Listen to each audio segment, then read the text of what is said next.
They said it was a war of guns, tanks, and planes.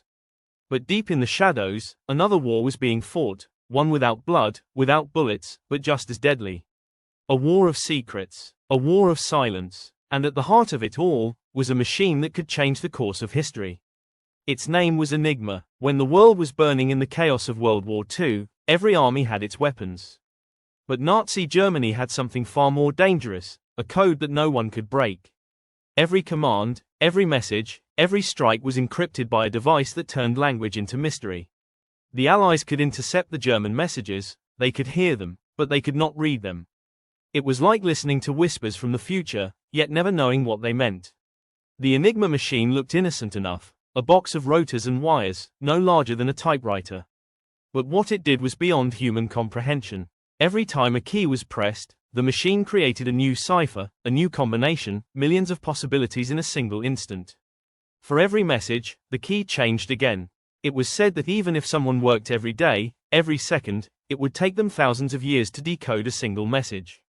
Germany believed their Enigma was unbreakable. They believed it was their ultimate advantage, and for a long time, they were right.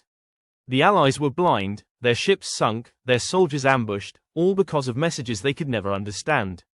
But somewhere in the cold and quiet corners of Europe, a group of minds decided that the impossible must be done.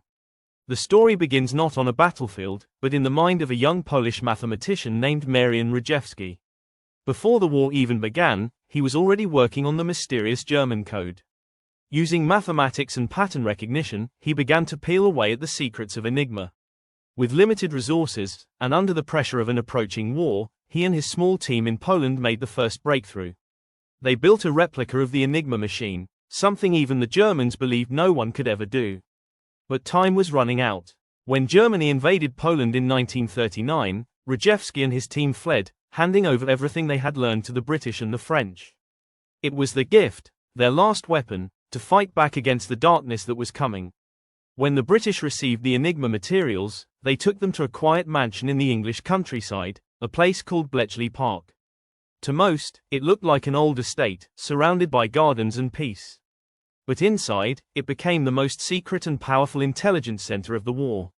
It was there that brilliant minds from all over Britain gathered to break Enigma. Mathematicians, linguists, chess players, and even crossword champions, all united by one goal: to decode the machine that could win or lose the war. Among them was a man who would change the course of history, Alan Turing. A quiet genius, misunderstood by many, yet capable of thinking beyond the boundaries of his time. Turing believed that if humans couldn't outthink the machine, maybe another machine could. So, he set out to build one. It was a bold idea, almost absurd for its time, a machine that could think, calculate, and test thousands of Enigma settings per second. Most people didn't believe it could work. But Turing didn't care. He worked day and night, surrounded by paper, wires, and uncertainty. And then one day, deep in the winter of 1940, his invention, the bomb, came to life. The machine clanked, clicked, and whirred, processing possibilities faster than any human could. Each sound of its wheels turning was like the beating heart of hope. It began narrowing down Enigma's settings, message by message. The impossible suddenly became possible. But there was a cruel twist. The Enigma machine used by the German Navy was even more complex. More rotors, more settings, more chaos. Every day, the Germans changed the keys at midnight, meaning that whatever progress was made, the Allies had only a few hours before it all reset again. Imagine spending an entire day solving a puzzle, only to have it destroyed every night, and then starting again from nothing. That was their life at Bletchley Park. Yet, they never stopped. Because every decrypted message meant lives saved, ships rerouted from danger, soldiers spared from ambush. The quiet heroes of Bletchley fought their invisible war without recognition, without glory. They couldn't tell anyone what they were doing, not even their families. They just kept typing, calculating, decoding, in silence. As the war raged on, Enigma's secrets began to unravel. Slowly, the Allies began to see the enemy's movements. Convoys that were once slaughtered in the Atlantic began to find safety.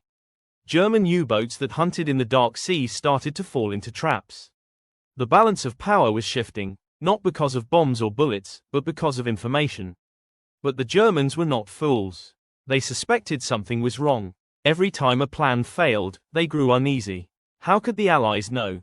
Was there a spy among them? Or had someone truly cracked the perfect code? Answer: they modified the Enigma again, adding more rotors, more plugs, more complexity, and with every change, Bletchley Park had to start again. It was a race against time, one side building, the other breaking. And in the middle of it all, Alan Turing, exhausted and relentless, continued his quiet war against the machine that enslaved logic itself. By 1942, the Enigma War had become a battle of intellects. The world had no idea that the outcome of the greatest war in history depended not just on soldiers and generals, but on mathematicians hidden in a mansion, surrounded by paper and wires. There was one day, one message, that changed everything. A small, routine German communication was intercepted. It looked meaningless, just weather information. But for Turing, it was gold. The Germans often repeated phrases like weather report or Heil Hitler, and these repetitions, known as cribs, gave the codebreakers patterns to test. With that single message, Turing's machine found a path. The wheels spun, the lights flickered, and suddenly, the code began to open. For the first time, the Allies read the German Navy's messages clearly. They saw where U-boats were waiting, where fleets were gathering, and where the next attacks would be. It was like opening the enemy's mind. From that day on, everything began to change. The tides of war started to shift in the Atlantic. The Allies began to win not by chance, but by knowledge. Each decoded message became a weapon sharper than any blade. And yet, the men and women of Bletchley Park received no medals, no recognition. They lived in secrecy, their success hidden behind locked doors. Alan Turing became the heart of it all. But behind his brilliance lay a life full of loneliness. Misunderstood for who he was, uncelebrated for what he achieved, he carried a burden few could imagine. The weight of saving millions, without anyone ever knowing. When the war finally ended in 1945, the Enigma was silent. Germany fell, its code broken, its secrets laid bare.